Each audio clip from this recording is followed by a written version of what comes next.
Hey guys, welcome back. We're continuing to look at compound inequalities. We've already looked at the basic OR inequalities, and we are going to move on to the interesting cases of OR inequalities.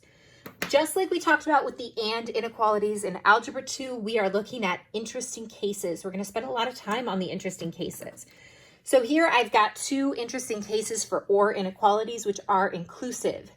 Everything in either this or this, it can satisfy either of these two inequalities to make a true statement, and that's going to make a true statement overall.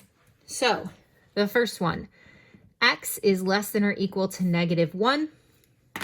So let's get my numbers. I've got -1, I've got 0, and I have 4.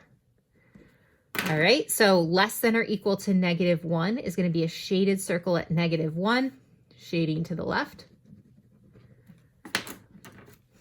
X is less than 4 is going to be an open circle at 4, shading to the left. And when I'm looking at the OR, it is anything in this or this will make a true statement. So if it is shaded in either, I am going to include it. So that means everything from 4 to the left gets included. So that means my final answer is from -infinity all the way up to 4. So everything from 4 and under makes at least one of these true.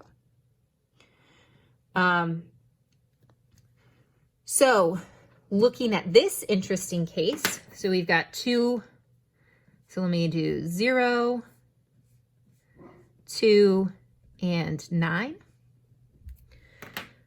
All right, so x is greater than 2 is going to be an open circle at 2, shading to the right. Then I'm going to look at x is less than 9. This is going to be an open circle at 9, shading to the left.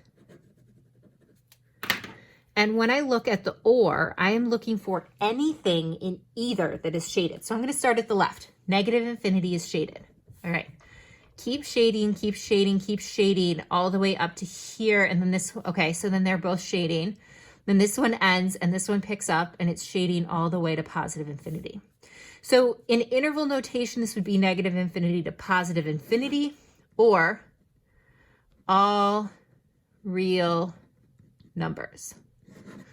You can write it either way, but that's going to be our interesting OR case. So when you are looking at ORs, in Algebra 1, you saw a lot of things where ORs ended up being you shade outside. That's not always going to be the case in Algebra 2, so we need to check to see what it actually is going to look like.